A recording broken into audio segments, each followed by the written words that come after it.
Vega, Zara, and Xander had always believed that their mission on Earth was one of simple observation, a chance to study the primitive human race, to understand their behavior, and to learn how such an emotionally driven species could survive in a galaxy dominated by cold logic and superior technology. They had come to Earth with preconceived notions, expecting to find a society of barely civilized beings, driven by base instincts and emotions that clouded their judgment. However, from the moment they arrived, those notions began to crumble. At first, it was the little things that caught their attention, the way humans interacted with each other, the deep bonds they seemed to share, and the curious mix of love, fear, anger, and hope that colored their every action.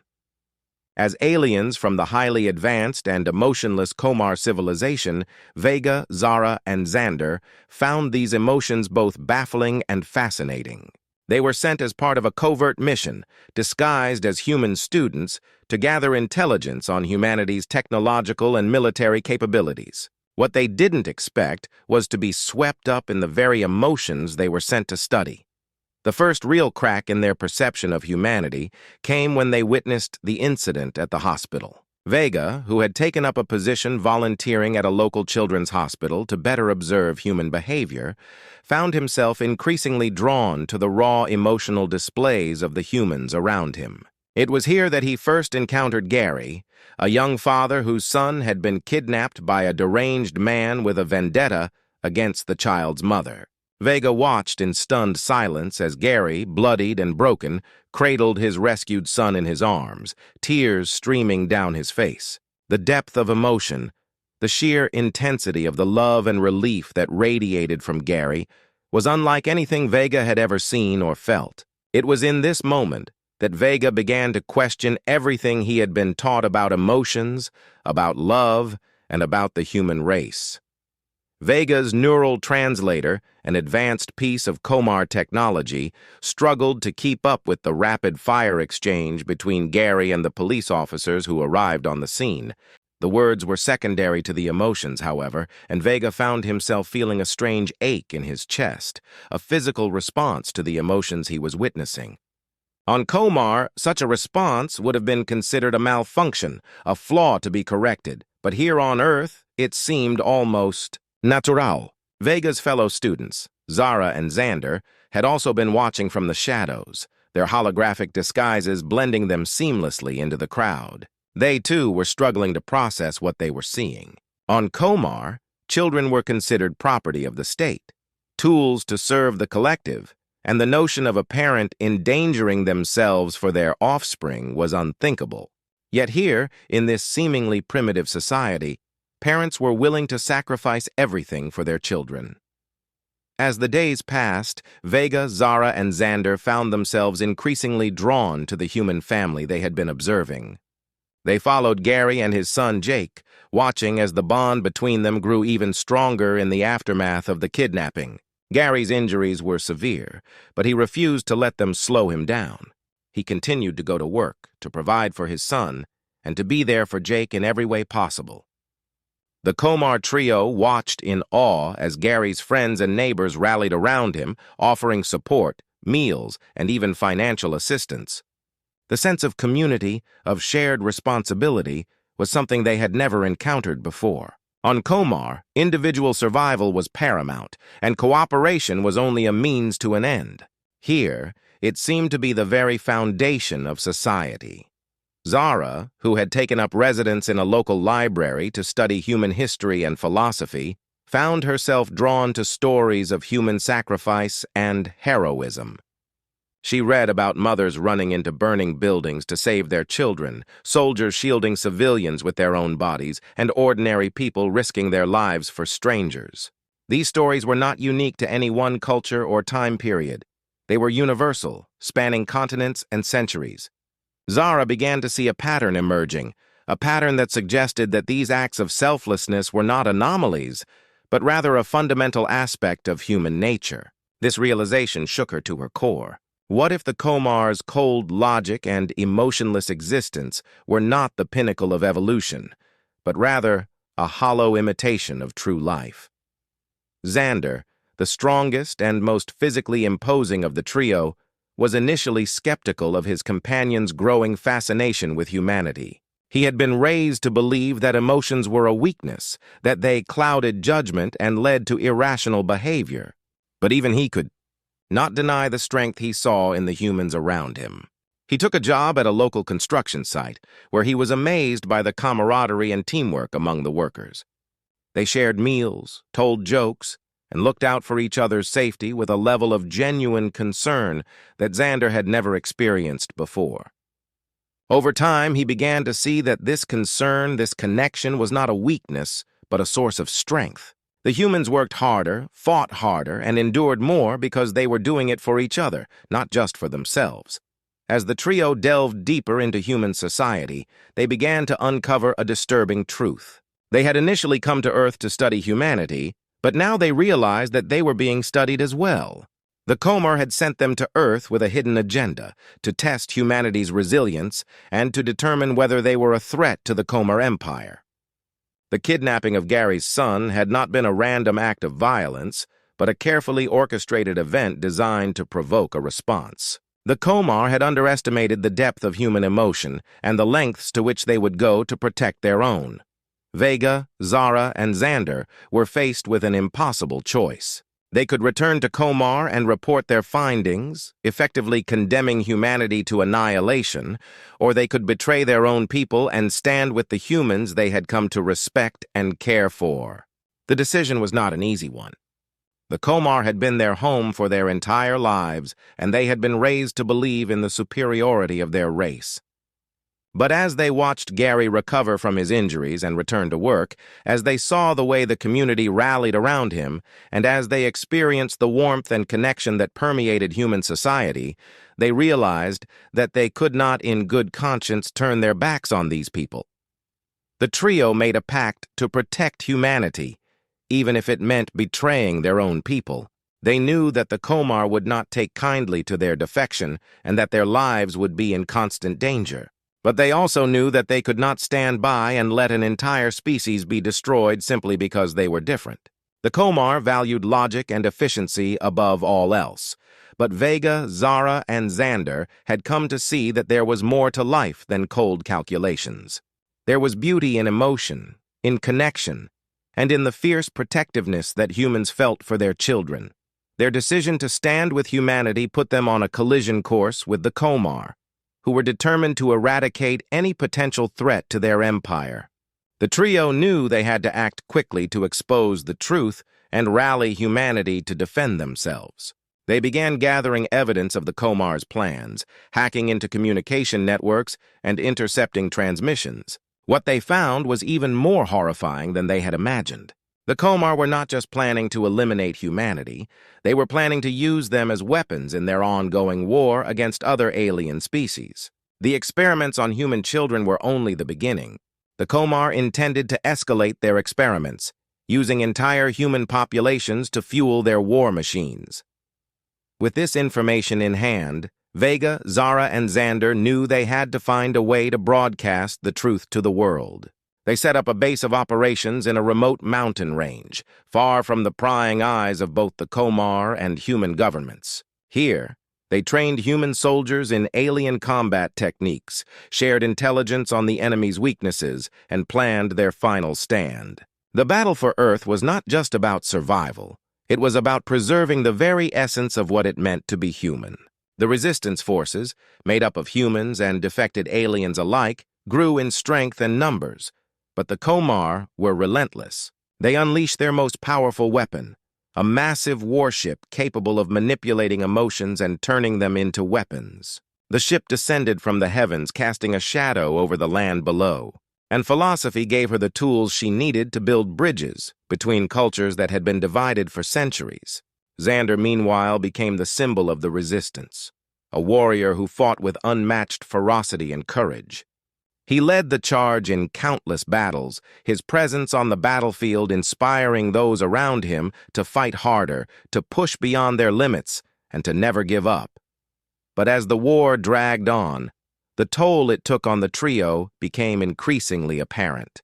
They were constantly on the move, never able to rest or let their guard down. They watched as friends and comrades fell in battle, as entire planets were devastated by the Komar's relentless assault. The weight of their responsibility weighed heavily on them, but they knew they could not stop.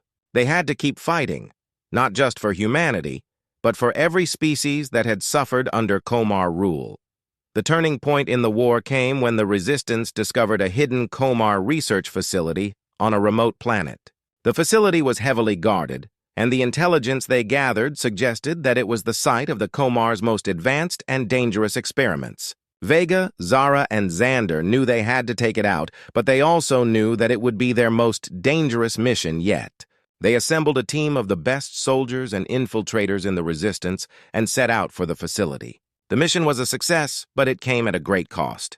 The facility was destroyed, but not before the Komar managed to unleash one final desperate weapon, a bioweapon that had the potential to wipe out entire species. The Resistance scrambled to contain the threat, but it quickly became clear that they were fighting a losing battle. The bioweapon spread rapidly, infecting not just humans but every species it came into contact with. Vega, Zara, and Xander were forced to make a heartbreaking decision.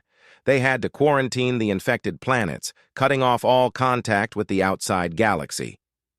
It was a decision that haunted them, knowing that they had condemned millions to die, but they knew it was the only way to prevent the bioweapon from spreading further. The quarantine held, but the damage was done. The Resistance had lost many of its best soldiers, and morale was at an all-time low. Vega, Zara, and Xander knew they had to find a way to turn the tide, or the war would be lost. They began searching for a new weapon, something that could counter the bioweapon and give the Resistance the upper hand.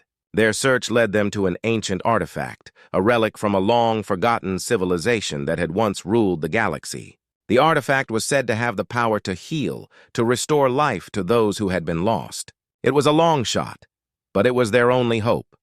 The trio set out on a perilous journey to find the artifact, facing countless dangers and obstacles along the way. They were pursued by Komar forces, who had learned of their mission and were determined to stop them. They faced treacherous terrain, hostile alien creatures, and the ever-present threat of betrayal from those who sought to use the artifact for their own gain. But through it all, they never gave up. They pressed on, driven by the knowledge that they were humanity's last hope. After months of searching, they finally found the artifact, hidden deep within a mountain on a distant planet. But their victory was short-lived. As they reached out to claim the artifact, they were ambushed by a Komar strike team. The battle that followed was fierce and brutal, with both sides taking heavy casualties. In the end, it was Xander who made the ultimate sacrifice. He knew that the artifact had to be protected at all costs, and he threw himself into the fray, holding off the Komar forces long enough for Vega and Zara to escape with the artifact. Xander fought with every ounce of strength he had, but he was outnumbered and outmatched. He fell in battle, but not before taking down the Komar commander who had led the assault. Vega and Zara mourned the loss of their friend, but they knew they had to keep going. They returned to the Resistance base with the artifact, hoping that it would be the key to turning the tide of the war. The artifact's power was unlike anything they had ever seen. It had the ability to heal the infected, to purge the bioweapon from their systems, and restore them to full health. The Resistance used the artifact to create a cure, distributing it to the quarantined planets and saving millions of lives. The tide of the war began to turn in their favor, as more and more species rallied to their cause, inspired by the hope that the artifact represented. The Komar, realizing that they were losing control, began to pull back, retreating to their strongholds in the far reaches of the galaxy. But the war was not over. The Komar still had powerful weapons at their disposal, and they were determined to make one last stand. Vega and Zara knew that the only way to end the war once and for all was to take the fight to the heart of the Komar Empire. They led the Resistance in a final assault on the Komar homeworld, a battle that would decide the fate of the galaxy. The Resistance forces, now bolstered by allies from across the galaxy, launched a massive attack on the Komar capital. The battle was fierce and brutal, with both sides suffering heavy losses. But the Resistance had one thing that the Komar did not: hope. In the end, it was this hope that gave them the strength to push through, to fight on even when the odds seemed insurmountable. Vega and Zara led the charge, cutting through the Komar defenses and reaching the heart of the Empire. They confronted the Komar Emperor, a being of immense power and intellect who had ruled with an iron fist for centuries. The Emperor mocked their efforts, dismissing them as futile and claiming that the Komar would rise again, stronger than ever. But Vega, standing before the Emperor, knew that this was the end. He and Zara had seen the strength of humanity, had witnessed the power of love, sacrifice, and hope, and they knew that the Komar's time was over. In a final desperate act, Vega and Zara used the artifact to unleash its full power, creating a wave of energy that swept across the Komar homeworld. The energy destroyed the Emperor and his forces, but it also had a profound effect on the planet itself. The Komar's technological marvels crumbled, their cities fell into ruin, and their once great empire was reduced to ashes. Vega and Zara stood together as the energy wave passed over them, knowing that they had won. The war was over and the galaxy was free, but their victory came at a cost. The energy wave had taken its toll on them as well, leaving them weakened and drained. They knew that they would not survive much longer, but they were at peace with that. They had done what they set out to do. They had saved humanity, and in doing so, they had saved themselves. As they lay together on the ruins of the Komar capital, watching the stars twinkle in the night sky, they felt a sense of contentment, of fulfillment. They had fought for what was right, had stood up for those who could not stand up for themselves, and had made the ultimate sacrifice to ensure a better future for the galaxy. In their final moments, Vega and Zara looked at each other, and with a shared understanding, they closed their eyes and let go. They had given everything they had, and now it was time to rest. The stars shone brightly above them, a testament to the hope and courage that had guided them on their journey. And as they passed into the next world, they knew that their legacy would live on in the hearts and minds of those they had fought to protect. The galaxy would remember them as heroes, as the ones who had saved humanity and brought peace to a war-torn universe. And in that knowledge, they found peace. The story of Vega, Zara, and Xander was one of hope, of courage, and of the unbreakable bonds that connected all living beings. It was a story that would be told for generations to come, a reminder that even in the darkest of times, there is always a light that shines through. It was a story of humanity, of what it means to fight for what you believe in, to protect those you love, and to never give up, no matter the odds. And in the end, it was a story of triumph, of the victory of the human spirit over the forces of darkness. The galaxy was free, and it would remain so thanks to the courage and sacrifice of three beings who dared to believe in a better future. The tale of Vega, Zara, and Xander continued to resonate throughout the galaxy, spreading from planet to planet like a beacon of hope. The news of their ultimate sacrifice and the defeat of the Komar Empire galvanized species across the cosmos, inspiring a new era of cooperation and unity. The galaxy, long fractured by conflict and division, began to heal. In the aftermath of the war, the remnants of the resistance formed a new coalition, the Galactic Unity Alliance. This alliance was dedicated to preserving the peace that Vega, Zara, and Xander had fought so hard to achieve. The GUA, as it became known, worked tirelessly to rebuild the worlds devastated by the Komar, providing aid and support to those who had suffered the most. Under the guidance of the GUA, a new golden age began to dawn. The galaxy's diverse species, once locked in bitter rivalries and wars, started to come together in ways that had never been imagined. Trade routes flourished, knowledge was exchanged freely, and cultures that had once been alien to each other found common ground. The barriers that had separated worlds and civilizations began to crumble, replaced by bridges of understanding and mutual respect. The memory of Vega, Zara, and Xander became a symbol of this new unity. Monuments were erected in their honor on countless worlds, and their story was taught in schools across the galaxy. They were remembered not just as warriors, but as visionaries who had seen beyond the divisions of species and empires to the greater potential that lay within all sentient beings. However, even as the galaxy moved towards peace, the legacy of the Komar Empire cast a long shadow. Scattered remnants of the once mighty regime still existed, clinging to the fringes of space, nursing their wounds and plotting their return. These factions, though weakened, were determined to rise again and reclaim their former glory. They saw the GUA as a threat to their survival and began to band together, forming secret alliances and amassing whatever resources they could find. The leaders of the GUA were not blind to this threat. They knew that the fight was not over and that the galaxy's hard-won peace was fragile. To ensure the safety of all, they formed a new task force, composed of the galaxy's most skilled and dedicated warriors. This force, known as the Guardians of Unity, was charged with rooting out the remnants of the Komar and preventing them from destabilizing the fragile peace. The Guardians were a diverse group, representing the best of the galaxy's many species. They were united by a common purpose and by the memory of those who had fallen in the war. Their missions took them to the farthest reaches of space, into the heart of danger, where they confronted the last vestiges of the Komar's dark legacy. Each mission was a battle, not just against the physical remnants of the Empire, but against the ideologies that had fueled its rise. Among the Guardians was a young human named Lena, who had grown up hearing the stories of Vega, Zara, and Xander. Their heroism had inspired her to join the fight, and she quickly proved herself to be a fierce and capable warrior. Lena was driven by a deep sense of justice and a desire to protect the galaxy from the horrors of the past. She carried with her a small token, an old worn piece of the artifact that Vega and Zara had used in their final battle.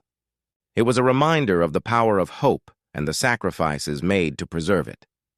Lena's leadership and bravery soon caught the attention of the GUA's top commanders, and she was promoted to lead a special unit within the Guardians.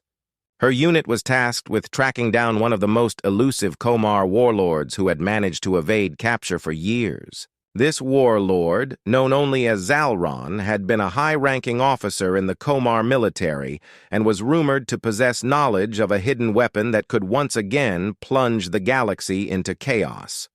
The hunt for Zalron took Lena and her team to the edge of known space, to a desolate world where the ruins of an ancient civilization lay buried beneath the sands.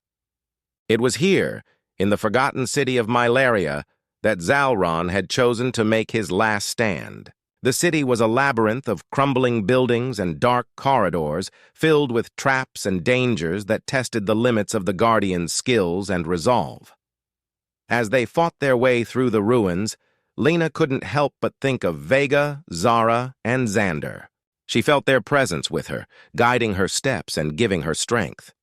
She knew that they had faced similar trials, and it gave her comfort to know that she was walking in their footsteps. The thought of their sacrifice filled her with determination, and she vowed that she would not let their legacy be tarnished. The final confrontation with Zalron was brutal and intense. The warlord had gathered a small army of loyalists and had fortified himself within the heart of the city, in an ancient temple that had once been a place of great power. The battle raged for hours, with both sides taking heavy losses. But in the end, it was Lena who stood victorious. She had fought with everything she had, driven by the knowledge that the future of the galaxy depended on her success. As Zalron lay defeated at her feet, Lena felt a strange sense of closure. She knew that the war was not over, that there would always be those who sought to disrupt the peace, but she also knew that the galaxy was stronger now, more united. She had fulfilled her duty, and in doing so, she had honored the memory of those who had come before her. With Zalron's defeat, the last major threat to the GUA was neutralized, and the galaxy began to truly heal. The Guardians continued their work, ensuring that the peace would last, but the memory of Vega, Zara, and Xander remained ever present in their minds. Their story was a reminder that even in the darkest of times, there is always hope, and that the fight for a better future is never truly over. Lena returned to the GUA headquarters as a hero, but she knew that her journey was far from over. There were still battles to be fought, injustices to be righted, and a galaxy to protect. But she also knew that she was not alone. She had the strength and support of countless others who believed in the same ideals, who were willing to stand up and fight for what was right. And with that knowledge, Lena stepped forward, ready to continue the legacy of Vega, Zara, and Xander, to be a guardian of hope in a galaxy that would always need protectors. As the years passed, Lena's name became synonymous with bravery and leadership within the Galactic Unity Alliance. She was not just a warrior, she was a symbol of the strength that comes from unity and a beacon of hope for those who sought to preserve the peace that so many had fought and died for. The Guardians of Unity, under her command, became more than just a military force. They became ambassadors of the ideals that Vega, Zara, and Xander had embodied: compassion, cooperation, and the unyielding belief in a better future. The galaxy was vast, and despite the best efforts of the GUA, there were still pockets of unrest and resistance. Remnants of the Comer Empire lingered in the shadows, plotting their return to power. But the Guardians were vigilant, ever ready to stamp out any threat to the fragile peace. Lena led her forces with a combination of wisdom and determination, always mindful of the sacrifices that had been made to get them to this point. In the quiet moments, when the battles had subsided and the galaxy was at peace, Lena would often find herself reflecting on the legacy she was a part of. She would stand in the Hall of Heroes, a vast chamber within the GUA headquarters where the stories of those who had fallen in the fight for peace were enshrined. The largest of these was the tribute to Vega, Zara, and Xander, their statues standing tall and proud, their faces forever etched with the determination that had carried them through their darkest hours. One day, as she stood before these statues, a young cadet approached her. His face was full of the same awe and reverence that Lena had once felt when she first learned of the hero's story. "Commander Lena," he began, his voice trembling slightly, "do you think we'll ever truly be at peace?" Lena turned to the cadet, seeing in him the same hope and uncertainty that she had once carried. She smiled gently, placing a hand on his shoulder. "Peace is not a destination," she said, "but a journey. It's something we must work for every day, knowing that there will always be challenges, always be those who seek to disrupt it. But it's in the striving, in the unity we forge along the way, that true peace is found."